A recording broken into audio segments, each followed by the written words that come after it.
The stale scent of cheap cologne hung in the air, a sickly sweet contrast to the lavender vanilla candle I bought Jasmine for our anniversary. My stomach lurched. I stood frozen in the hallway, my overnight bag still clutched in my hand, watching the scene unfold in my living room like a bad movie. Jasmine, my wife of 10 years, wrapped in a man's arms. Not just any man, Josiah, my supposed best friend. They were kissing deeply, passionately, like teenagers stealing a moment in the back of a movie theater. My mind screamed. My chest felt like it was caving in. I wanted to rush in, to yell, to break something, but something held me back. A cold, calculated calm settled over me, replacing the initial wave of nausea. I took a deep breath, set my bag down softly on the carpet, and retreated into the shadows of the hallway. I told Jasmine I was flying to Chicago for a conference, an unexpected last-minute trip. I'd even called her from the airport, faking the background noise of bustling travelers. The truth was, my gut had been twisting for months. Little things, inconsistencies in Jasmine's stories, a new perfume, whispered phone calls taken in the other room. I hated the suspicion, the growing doubt that eroded the trust we'd built. So I staged the trip, a desperate gamble to either confirm my fears or put them to rest. Now, watching the two of them tangled on my couch, my fears were more than confirmed. They were amplified, magnified, screaming at me. I didn't interrupt them.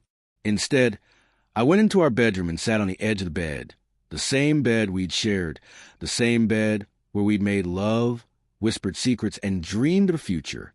That future now felt like a shattered mirror, reflecting only distorted, painful fragments.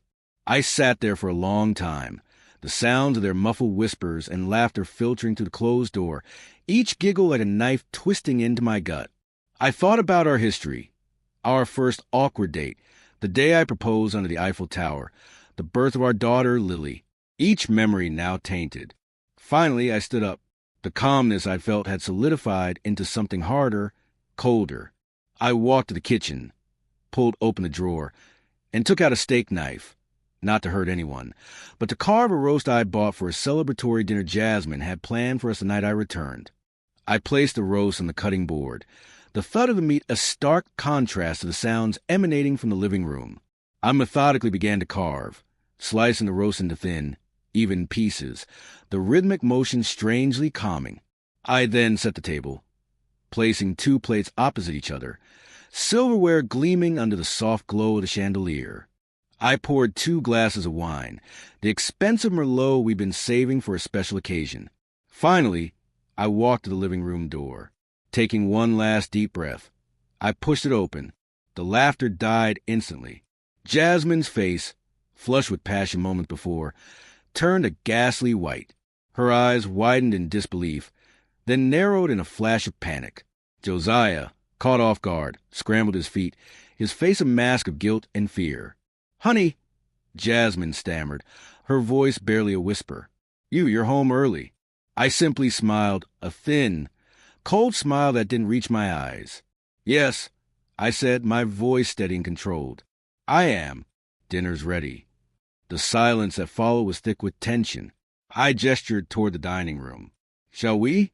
They followed me, their movements stiff and awkward.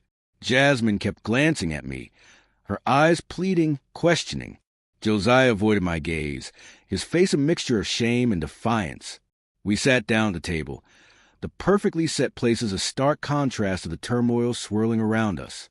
I served the roast, the aroma filling the room, a perversely normal backdrop to the unfolding drama. "So," I began, taking a sip of wine. "How was your meeting?" Jasmine choked on her wine. "Meeting?" she repeated, her voice trembling. "Yes," I said, my eyes fixed on Josiah. "The meeting you and Josiah seem to have been having. Quite productive, I gather." Josiah opened his mouth to speak, but no words came out. He just stared at me, his face a picture of abject misery. "It's been going on for months, hasn't it?" I continued, my voice rising. "The whispered phone calls, the late nights at work, the new perfume. It all makes sense now." Jasmine's eyes welled up with tears. "It just happened," she pleaded. "It didn't mean anything." I laughed. A short, harsh sound. Didn't mean anything? You're in my house with my best friend, wrapped in his arms. And you tell me it didn't mean anything? I turned to Josiah. And you, I said, my voice dripping with contempt. You call yourself my friend? You betray me like this. Josiah finally found his voice, but it was weak and pathetic. I'm sorry, man. I didn't mean for it to happen. Didn't mean for it to happen? I roared, slamming my fist on the table, sending the silverware clattering. You were screwing my wife. In my house. How could you not mean for it to happen? I stood up, my fury barely contained. I wanted to hit him, to break his face, to inflict some physical pain that might mirror the emotional agony he'd caused.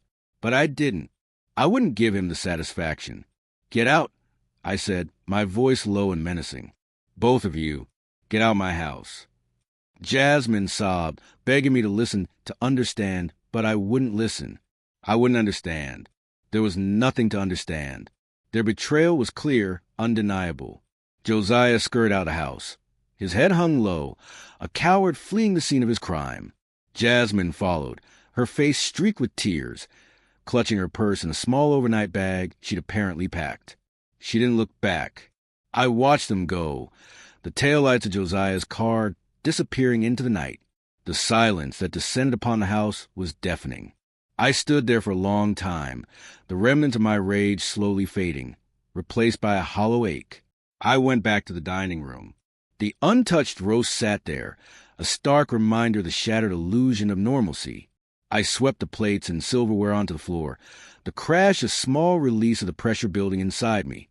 I then went into the bedroom and began packing Jasmine's things, tossing them into suitcases, not caring if I was damaging her clothes. I gathered her jewelry, her shoes, everything that reminded me of her, and piled them in the hallway. When the sun rose, casting long shadows across the living room, I called a locksmith and changed the locks on the doors. I called a lawyer and initiated divorce proceedings. I called my daughter's school and told them I'd be picking her up early. As I held Lily in my arms, her small hand clutching mine, I knew that life would never be the same. The future I'd envisioned, the one with Jasmine by my side, was gone. But as I looked into my daughter's innocent eyes, I also knew that I wasn't broken. I was hurt, yes, deeply hurt, but I would survive. I would rebuild. I would find a way to create a new future, a better future, for Lily and for myself. And I would never again allow myself to be so blind, so trusting, so vulnerable. The pain of betrayal had forged a new strength within me, a strength that would protect me from the darkness and guide me toward the light.